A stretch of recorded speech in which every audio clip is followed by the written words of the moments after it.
Radio Universidad Austral de Chile presenta Trepidante, el archivo sonoro de la literatura de los ríos. A medio hacer, ni crudos ni cocidos, bipolares capaces de cabalgar el huracán. Trepidante, proyecto financiado por el Ministerio de las Culturas, las Artes y el Patrimonio a través del Fondo Nacional de Fomento del Libro y la Lectura 2025, en el marco del Plan Nacional de la Lectura. Con ustedes, Cristina Gallardo. Bienvenidas y bienvenidos a un nuevo Trepidante, este año sí con financiamiento.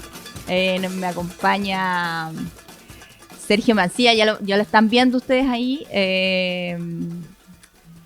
a nuestro invitado, pero debo decir estas formalidades porque este proyecto es financiado por el Ministerio de las Culturas, las Artes y el Patrimonio a través del Fondo Nacional de Fomento del Libro y la Lectura 2025 en el marco del Plan Nacional de la Lectura. Así que agradecemos al Ministerio, ¿cierto? Que después de 5 años de postulaciones, por fin podemos contar con financiamiento.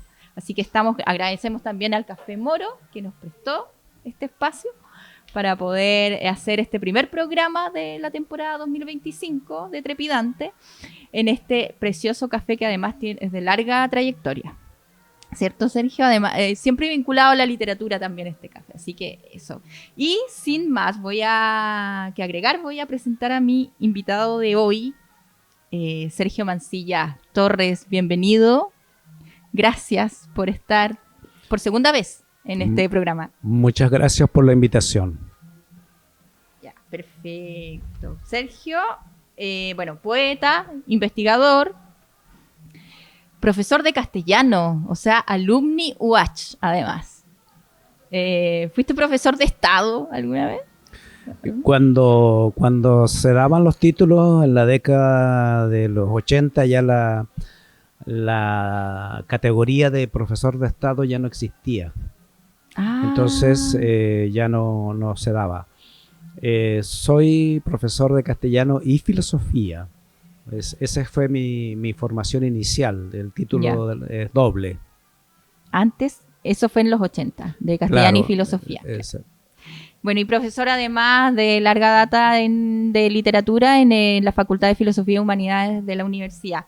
Y no puedo no iniciar esta conversación preguntándote cómo estás, porque entiendo que te acogiste a retiro, ya lo dijiste, es Vox Populi. Sí, en estos momentos, marzo de 2025, ya no tengo vínculo laboral formal con la Universidad Austral de Chile. La fecha de retiro oficial comenzó el 1 de marzo. Así que trabajé 15 años efectivamente en la universidad desde el año 2010, desde marzo de 2010 hasta febrero de 2025. Claro, por eso cuando llegaste te dijimos que estabas muy descansado, se te notaba el semblante que habías dormido muy bien. Claro, bueno, es un momento de cambio, por supuesto. Uno tiene que cambiar de órbita en este sentido, sobre todo porque yo creo que estoy todavía en un momento en que tengo muchas tareas por hacer, mucho trabajo que realizar en la línea de lo que yo siempre he venido haciendo, que es produciendo literatura por un lado y también pensando la literatura por otro. Ahora, con respecto a eso, sobre tu rol de investigador, Sergio, de investigador docente, y tu libro Sentido del Lugar, ensayo sobre poesía chilena de los territorios surpatagónicos, ¿cómo visualizas en este minuto la poesía chilena del sur? Pensando, o sea, en este minuto me refiero post estallido social, post pandemia, post intentos de constitución. ¿Sientes que eso afectó o no afectó?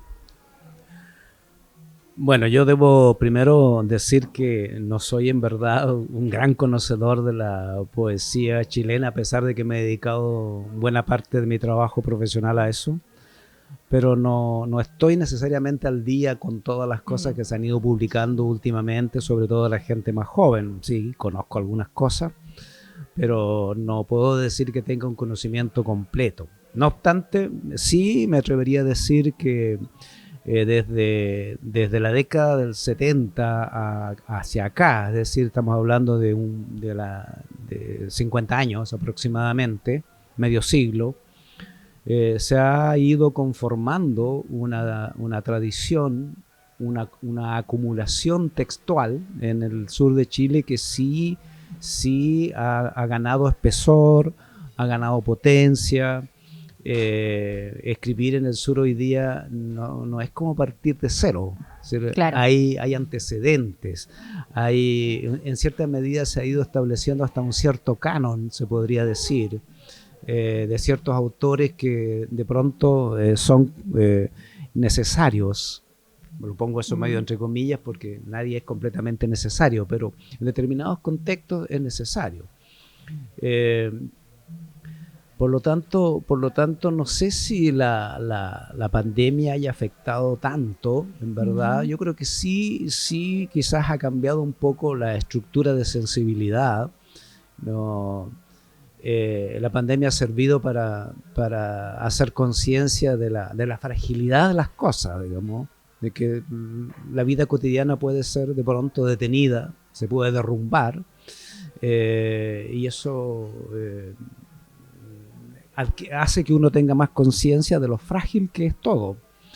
Y en ese punto me parece a mí que la poesía quizás tenga también que atender, digamos, a esta experiencia, más allá de las concebidas relaciones que uno puede encontrar en los textos en relación con los paisajes, con la lluvia, Claro. con la historia, que son cosas que están Bueno, ya instaladas. en ese libro desmitificas también esto de que los poetas del sur son todos láricos, ¿verdad?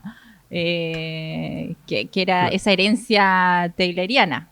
Por supuesto, yo creo que del árico poco y nada, en verdad. Digamos, lo que pasa es que todos los poetas, en cualquier parte que estén, al final se alimentan de las experiencias de su mundo inmediato. Es el mundo inmediato el que le provee de las imágenes sensoriales que luego, claro, pasada, tamizada por las lecturas, tamizada por una cierta idea de lo que debiera ser la poesía. Todos los poetas tienen una suerte de ley sobre su propia escritura. Ley, lo pongo entre comillas, por supuesto, pero una suerte de deber ser, quiero decir. Claro. Pero más allá de eso, las experiencias inmediatas, la inmediatez del mundo en el entorno en el que uno vive es la primerísima fuente que le provee a uno del material primario sobre el cual construye sus textos. Claro. Entonces, si uno vive en un paisaje potente como es el paisaje del sur, es casi inevitable que va a aparecer de alguna manera u otra, aun si la pretensión de la escritura no es necesariamente tratar con el paisaje, pero va a aparecer referido y oblicuamente. Uno podría decir que hay poesía que no tiene nada que ver con su entorno inmediato. Yo dudo de eso, digamos. Tanto dudo así que incluso la poesía surrealista, que uno podría pensar que es la menos ligada a una representación de lo real, en verdad lo que hacen es generar una especie de bricolage o collage de palabras a partir de referencias muy concretas. Claro. Muy concreta.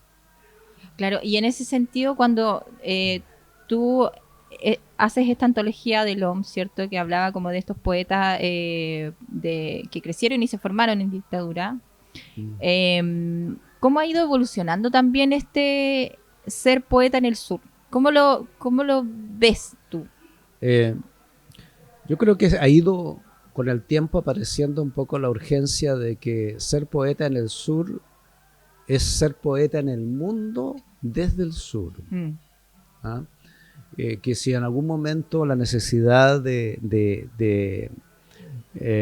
poner en evidencia el valor de lo local, y eso fue muy bueno, porque algo que ya hicieron los criollistas, que en eso hay que agradecerle a los criollistas, a la generación criollista chilena de la década del 40, 30, 40, con Mariano Latorre y otros, porque más allá de que hoy día pueda parecer como una estética, entre comillas, de otra época, sí fueron los primeros que, bueno, no los primeros, pero los que de alguna manera no se avergonzaron en absoluto de escribir sobre Chile, sobre las cosas cotidianas, sobre la gente, sobre los paisajes, sobre las costumbres.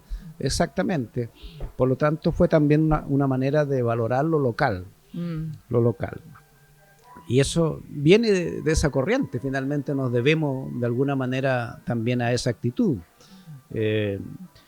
Pero claro, también la literatura es un gran mundo interconectado, y lo local está conectado con lo global. Claro. Lo global actual está conectado con lo global menos actual, y al final en la literatura las épocas dejan de tener validez, porque en cierta manera no hay ninguna literatura que sea completamente anacrónica. Todas dicen algo para el presente, unas más, otras menos, claro, pero todas dicen algo para el presente. En ese sentido, creo yo que el desafío grande que hay para el sur de Chile es quizás dar un salto a la globalidad literaria desde aquí. Un salto a la globalidad literaria que no tiene que ver necesariamente con el sentido de que los libros tengan que circular, ojalá, en todo el mundo. Claro. Si ocurriera eso, sería bueno también, digamos. Sino me refiero al hecho de pensar que desde aquí se puede generar una literatura que pueda ser reconocida a nivel mundial. Por ejemplo, yo creo que de aquí tiene que salir un premio Nobel de literatura. Quizás no ahora todavía, pero yo siempre he dicho, desde el sur de Chile va a tener que salir un premio Nobel de literatura, o una premio Nobel de literatura. Una manera de decir, quizás nunca salga, pero es una manera de decir que la voz literaria local tiene que oírse a nivel global. A eso me refiero. Por lo tanto, también eso es un desafío temático, es un desafío, y de discurso, desafío de discursivo, claro. Es un desafío de conocimiento, claro. Es un desafío de conocer también la literatura de otras latitudes del mundo, entender cómo es que se puede construir unas metáforas acerca de la realidad lo suficientemente poderosas que puedan seguir hablando por mucho tiempo. Y no solo tengan un valor inmediato, digamos, porque el autor está vivo o porque toca un tema muy contingente. Pero ya sabemos que muchos autores que han sido famosos en su vida, después nadie los recuerda. Y otros es exactamente a la inversa. Todo lo contrario, claro. Ahora, a propósito de discursos, esto lo voy a leer porque tiene hartas notitas. Durante febrero de este mes apareció una columna en El Mostrador sobre los discursos de la extrema derecha. El discurso de la ultraderecha se llamaba la columna, y voy a citar algo que me llamó la atención de esa columna, que decía: la extrema derecha apela constantemente al buen sentido, a lo que la ciudadanía sentiría y muchas veces no podría decir, porque ha sido acallada por el progresismo y lo políticamente correcto, o que cuando lo hace los políticos mayormente corruptos, claro está, no escuchan. Este buen sentido se opone radicalmente a las ideas progresistas, de manera que es inseparable de la negación total de otras alternativas. Con ello, el discurso de ultraderecha asume un tono altamente confrontacional y descalificador. Y mi pregunta acá va quizás como aprovechándome, ¿cierto?, de tus 15 años de experiencia como docente universitario y quizás como espíritu orientador hacia las nuevas generaciones, ¿cuánto ha permeado este discurso de ultraderecha en las nuevas generaciones, en los adolescentes, los estudiantes universitarios, y cómo poder afrontar estos discursos. Mira, lo primero que uno tiene que tener en cuenta es que lo que uno llama discurso de ultraderecha no solo está en la derecha. Claro. Puede estar en todos lados. Bueno, los discursos de cancelación exactamente. Estaban ahí.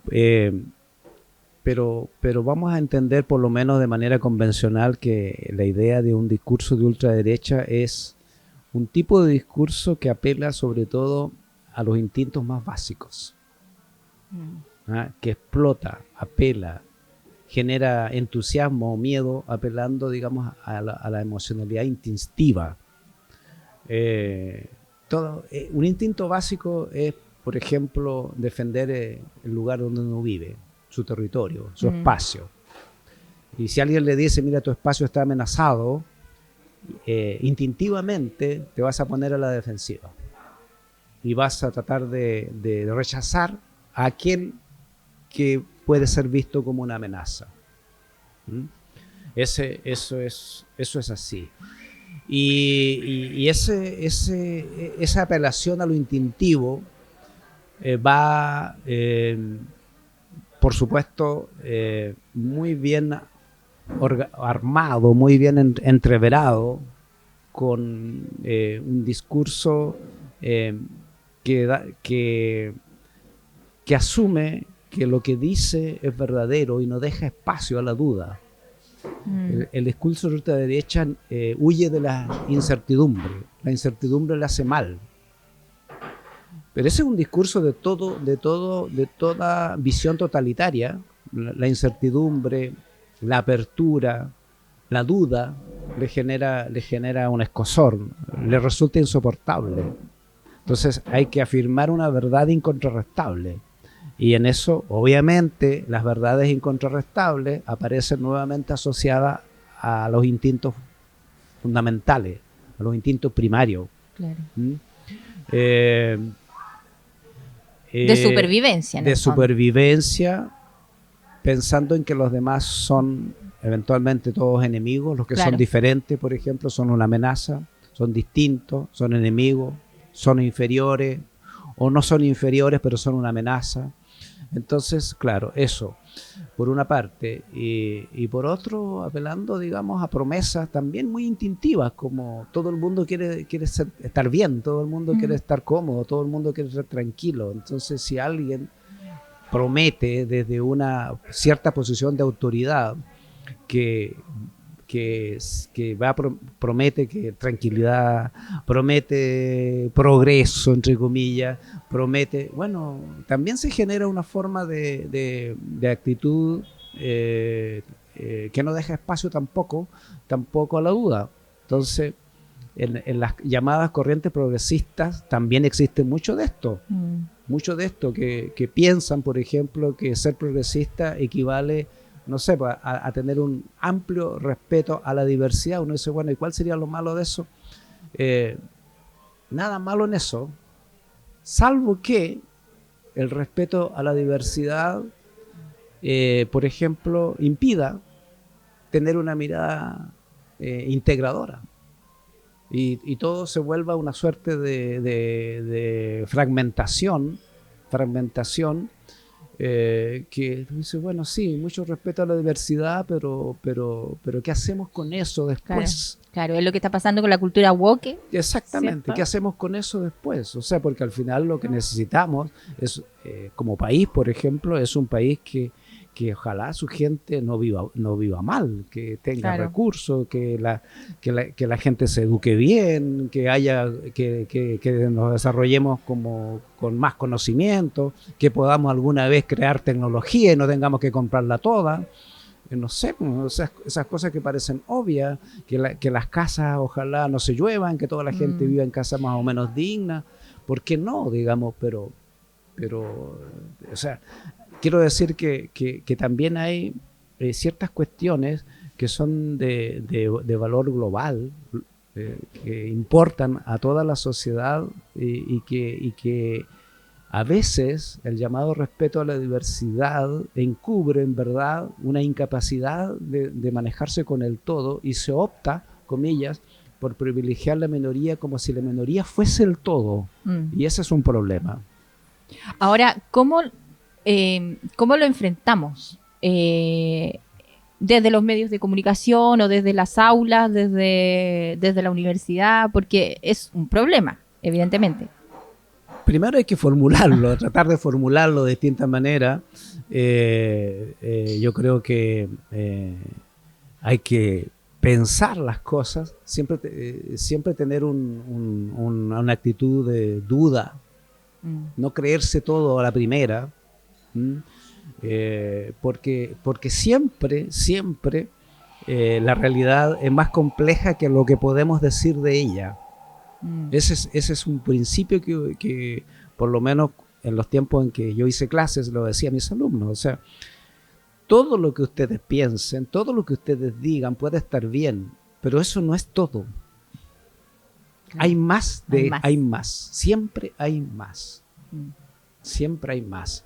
Y el ejemplo es la literatura, porque la literatura es el tipo de lenguaje en el cual cualquier interpretación siempre es un menos en relación con el texto, porque ninguna interpretación la agota. Por lo tanto, ¿está bien? ¿Su interpretación está bien? Sí, está bien. ¿Pero eso es todo? No es todo. Claramente. Y eso pasa también con todas las cosas. Estamos conversando con Sergio Mancilla Torres, no me olvido el nombre del apellido de la madre, en Trepidante, en este primer capítulo de Trepidante, y nos vamos a una pausa musical. Esto es Concha Buica, Canción de las Simples Cosas.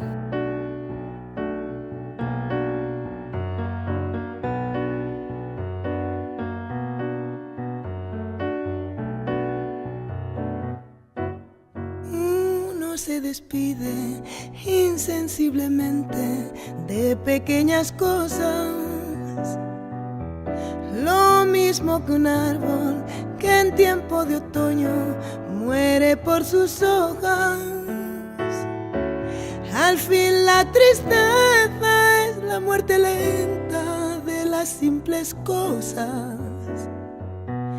Esas cosas simples que quedan doliendo en el corazón. Uno vuelve siempre a los viejos sitios donde amó la vida. Entonces parece como están de ausentes las cosas queridas. Por eso, muchacha, no partas ahora soñando el regreso, que el amor es simple y a las simples cosas las devora el tiempo. Demórate aquí en la luz mayor de este mediodía, donde encontrarás con el pan al sol la mesa tendida. Por eso, muchacha, no partas ahora soñando el regreso, que el amor es simple y a las simples cosas las devora el tiempo.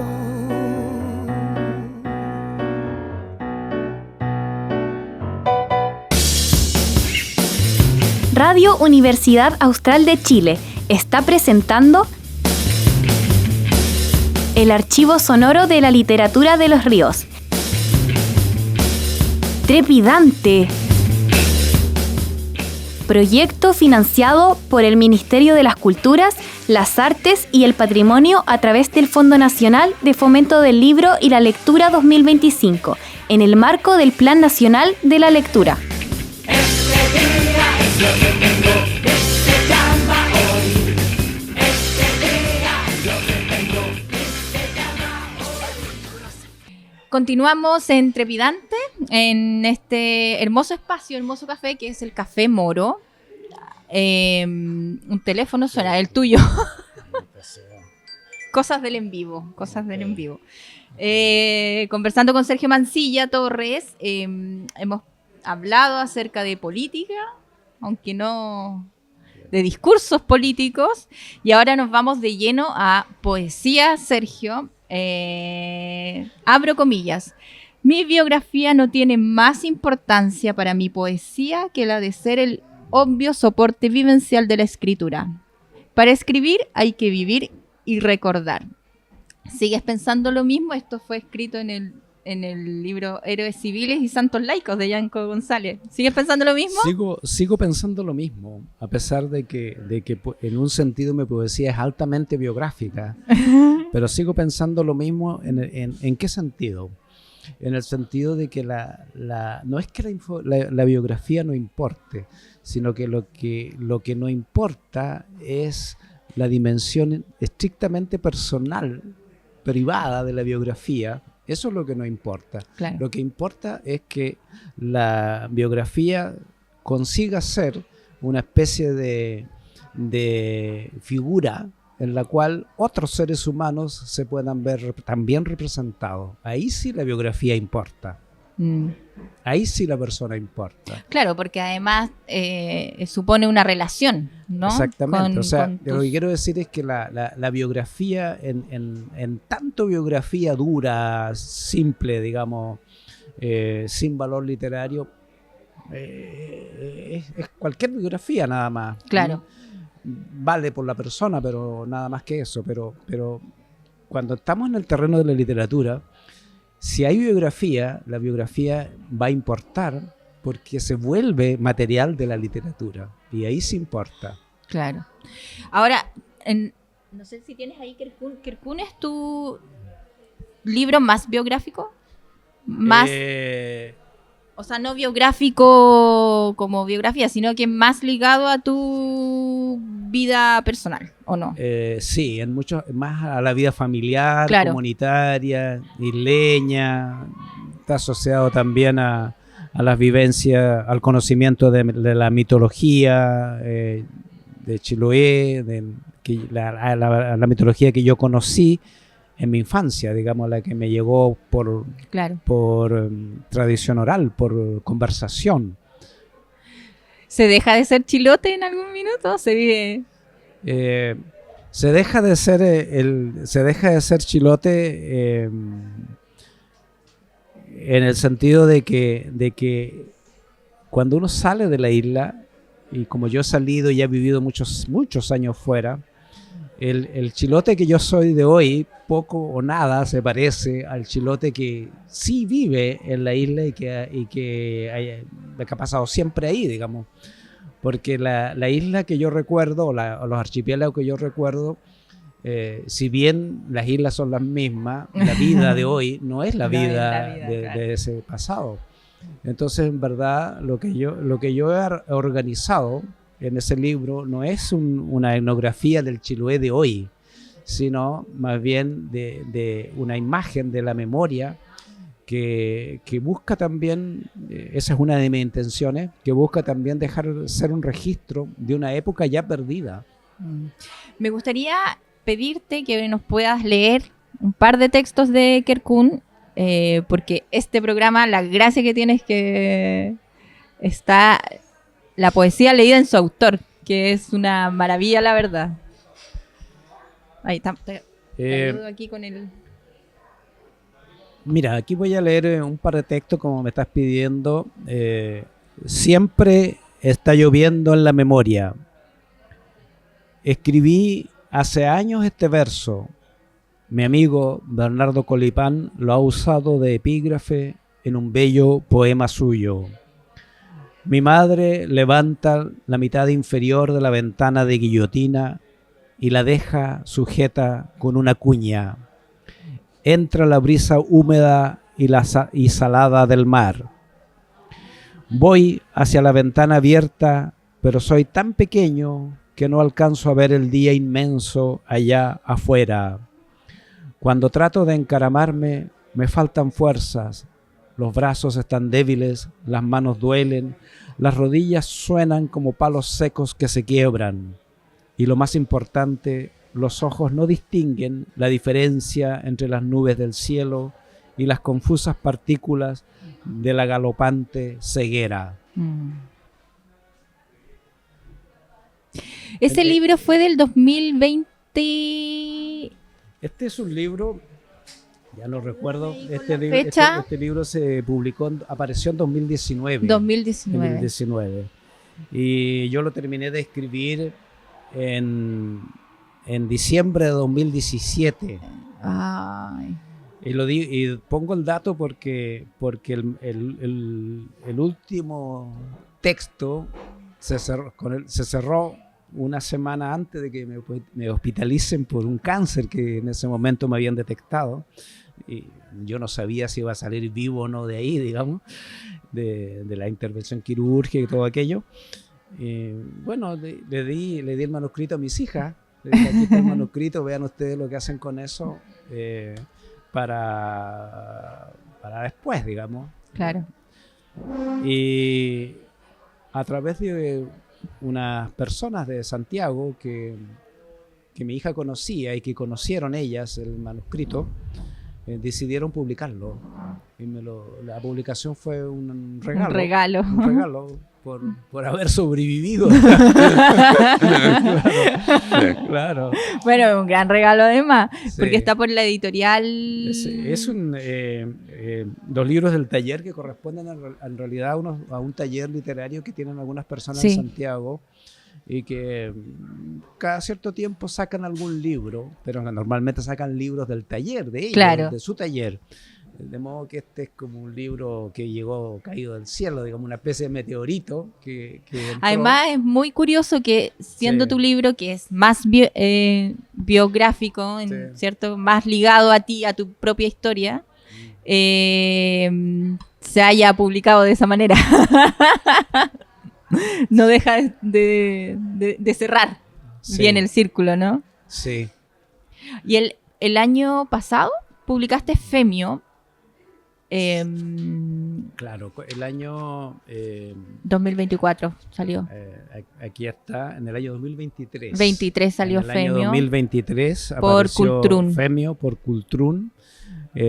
¿Cómo fue ese proceso de Femio? Este libro fue la publicación, la edición, digamos, fue financiada por el Fondo del Libro. No. El Conarte. Por Conarte de Valdivia, por la Corporación de Arte de la Municipalidad de Valdivia. Y obviamente nuestro editorial Cultrún con Ricardo Mendoza, que es un patrimonio de Valdivia a estas alturas. Llegamos a un muy buen acuerdo y él me hizo una propuesta de edición y bueno, se pudo publicar en un muy bonito formato, un formato más o menos grande, con una letra muy, muy fácil de leer, Sí. muy clara. Sí. Femio es un libro que dialoga con Homero, principalmente con Homero, un poco con Virgilio, pero más con Homero. Y es el nombre de un personaje de la Odisea que es también un Aedo, un poeta. Aedo eran los poetas de la época. Y que está presente en la casa de Penélope mientras Odiseo está fuera, todavía no ha vuelto, y los pretendientes comen, beben ahí en la casa de Odiseo con cargo a la hacienda del dueño de casa, a la espera de que Penélope por fin se decida por uno de ellos para que se case, puesto que los pretendientes aseguran o estiman que después de 20 años no se sabe nada del marido, o sea, de Odiseo, por lo tanto, seguro que ha de estar muerto. Ya se sabe la historia de Penélope, que en fin. Pero a mí me llamó la atención el personaje. Sí, justamente te iba a preguntar, ¿por qué Femio? Me llamó la atención el personaje porque no es un personaje relevante, no es muy relevante No. dentro de la Odisea. De hecho, pasa así inadvertido casi. De hecho, hay que leerla varias Claro, veces para... Hay que releer un poco la Odisea Sí. para encontrar dónde aparece Exacto. el personaje. Por lo tanto, es como un personaje que aparece aparentemente sin importancia, secundario diríamos. Pero yo dije, claro, es un personaje secundario, pero es un poeta. ¿Y qué hace este poeta? Este poeta se dedica nada menos que a cantar historias de la guerra de Troya. ¿Y a quién se la canta? ¿Cuál es su público? Unos pretendientes que son unos tipos más o menos desvergonzados, de alcurnia social alta, que se aprovechan de la situación, porque el que eventualmente pudiera ser elegido como esposo se iba a convertir en rey de Ítaca. Por lo tanto, no aspiraban a poco. Claro, el poder siempre... Y ahí tenemos a este poeta. Entonces me hice la pregunta, ¿qué está haciendo este poeta acá? ¿Qué hace acá? ¿Lo hace porque lo obligaron? ¿Porque se lo pidieron?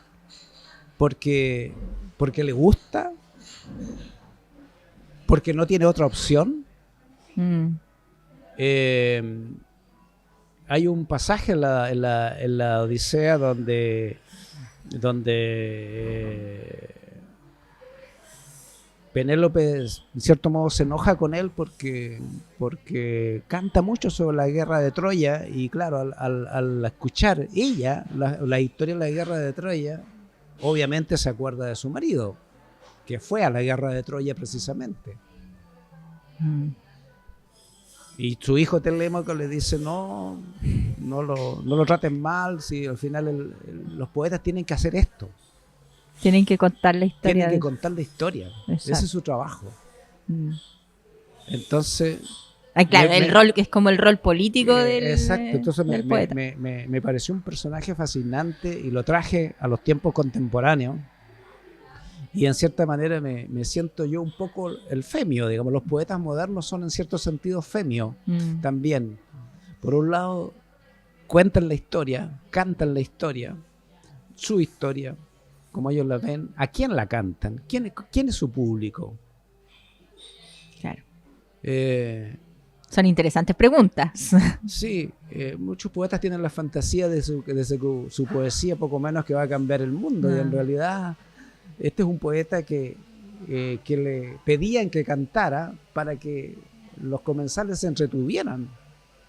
Eso era, pero en medio de eso él estaba haciendo memoria.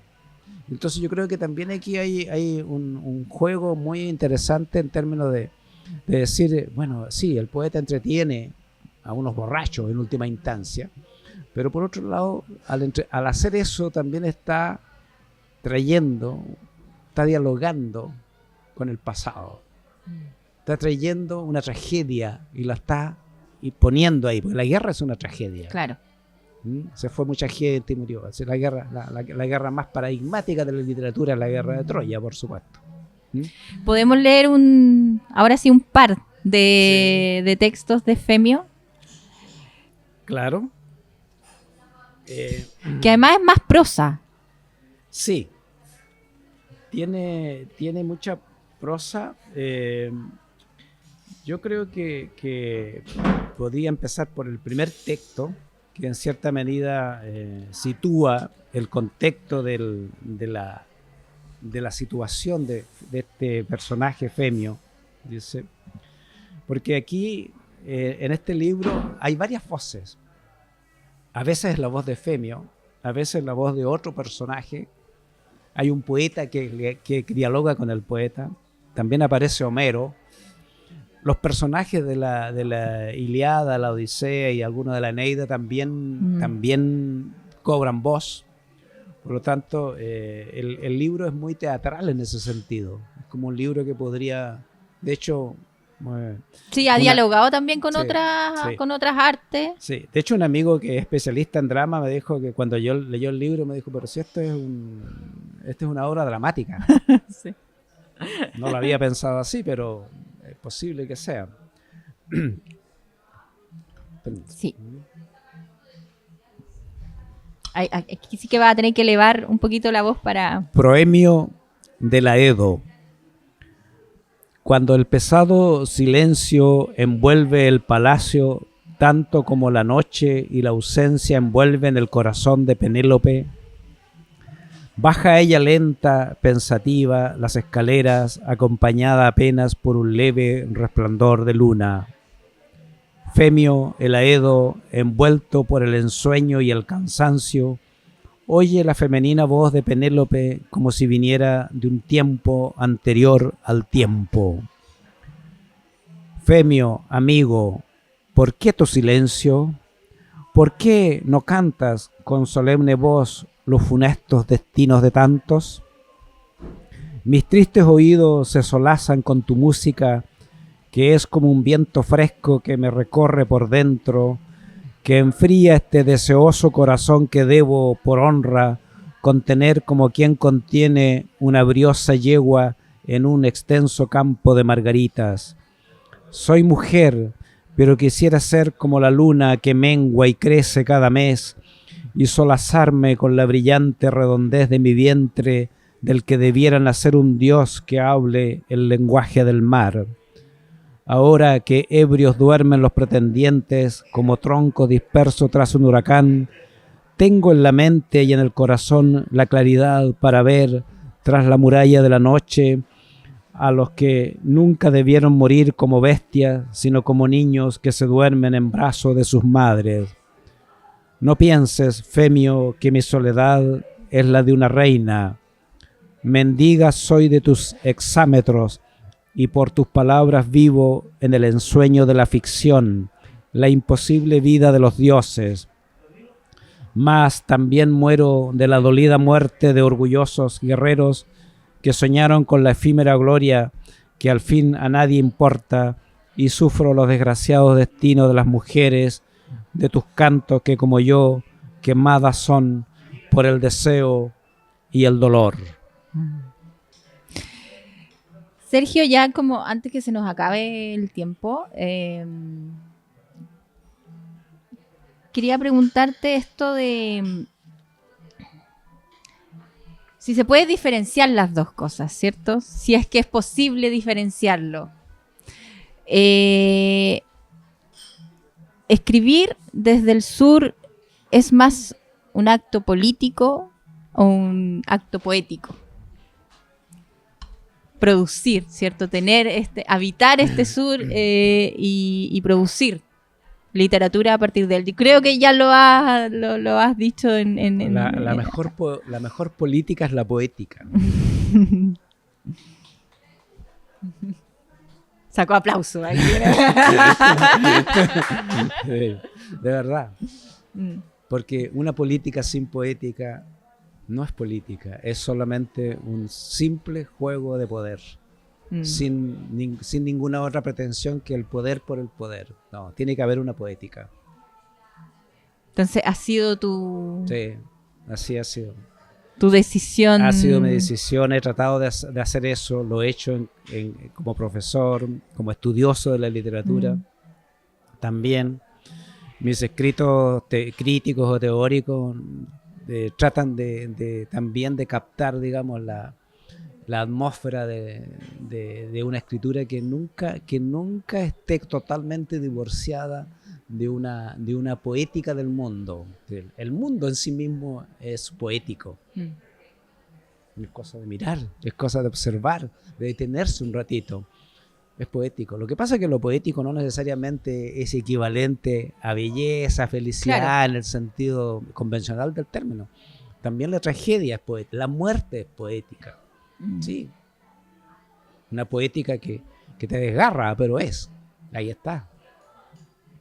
Entonces, nacimiento, la alegría de un nacimiento es poético, claro que sí, es una poética de alegría, de epifanía, pero las poéticas tienen todo lo cruzan todas las políticas, están todo ahí. Entonces, la pobreza de nuestra clase política, con alguna honrosa excepción, creo yo, radica en el hecho de que no consiguen conectar su trabajo político con el hecho de que ellos como políticos son y debieran ser creadores de mundo, creadores de historia, pero no lo ven así. Entonces, es pobre, paupérrimo, triste. Se pelean unos con otros en lugar de pensar en el futuro, en el pensar en el país, en el pensar en la gente, en la humanidad. No, se pelean en quién esté de aquí, le dijo el de allá. No, Claro, es una así, cosa así no media llegamos a ninguna parte. farandulesca la que se está No viviendo. llegamos a ninguna parte. ¿Y qué viene para ti ahora, Sergio Mancilla? Estás lleno de proyectos, yo creo, ¿no? Tengo muchos manuscritos que leer, corregir. Tengo centenares, si es que no miles de manuscritos, muchos cuadernos que he ido escribiendo, que no he tenido tiempo de revisarlo. Gran parte del tiempo se me va a ir en cribar esos manuscritos para saber cuánto de eso se sostiene, cuánto Claro. no. Hay escritos de 20 años atrás, digamos, que están ahí esperando un momento en que pueda volver sobre ellos. Me gustaría también continuar, desarrollar más un pensamiento crítico teórico sobre la literatura a partir de la idea de isla o de islas. Estoy empezando en eso. Yo creo que eso conociéndome cómo funciona mi manera de pensar, de trabajar, esto puede ser una tarea de 5 a 10 años más. De largo aliento. De largo aliento.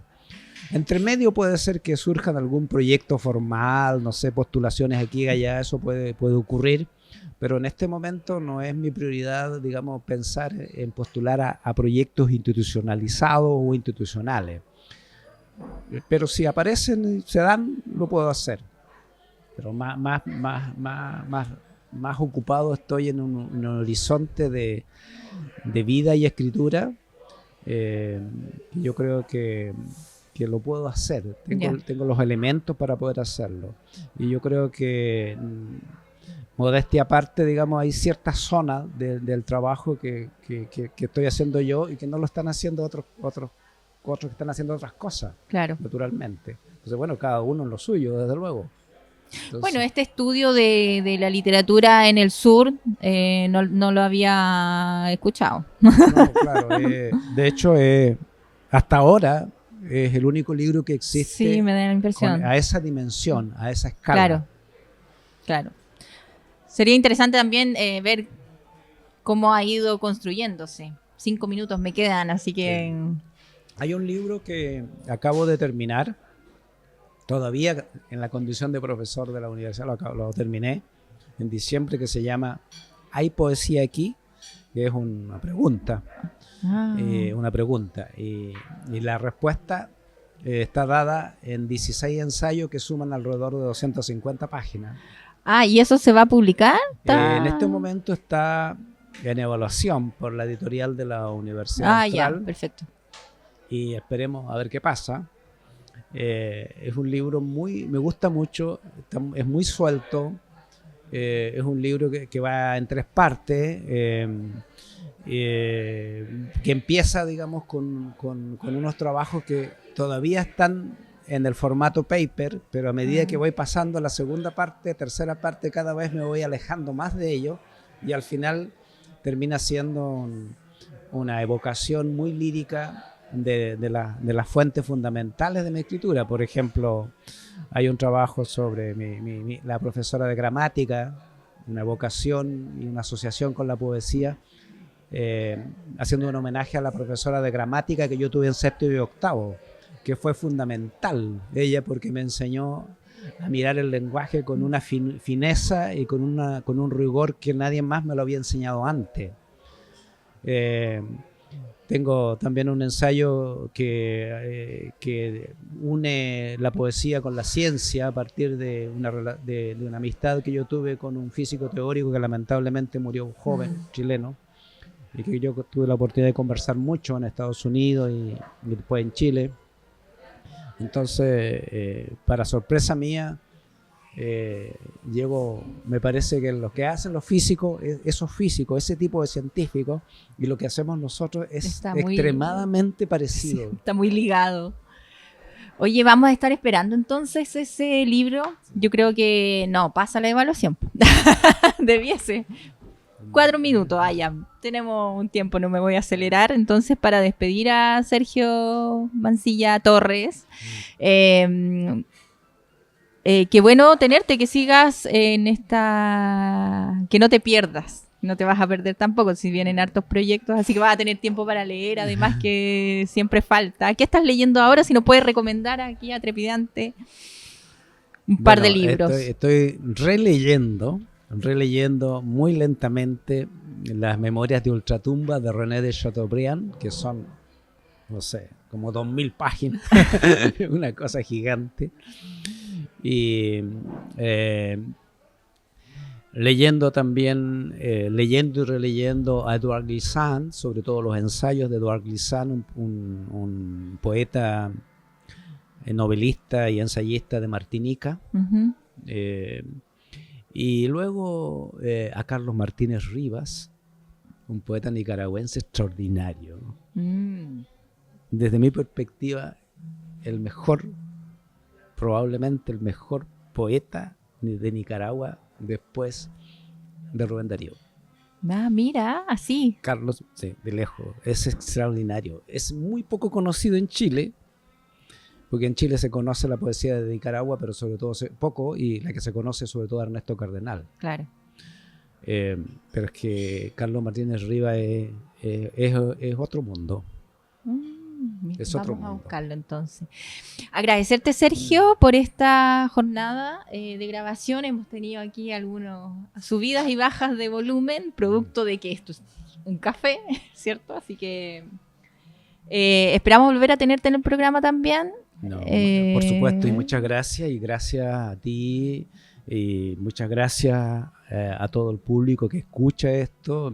Ojalá que sean muchas personas, que se transmita esto, porque el esfuerzo que se está haciendo por mantener este programa al aire es constante, así ya de varios años, así que merece la atención y el apoyo. Y el financiamiento.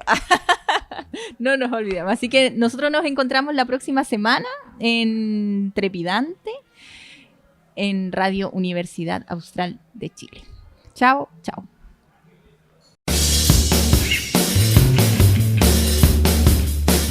Gracias por su atención. Nos vemos el próximo viernes a las 6 de la tarde. En Trepidante.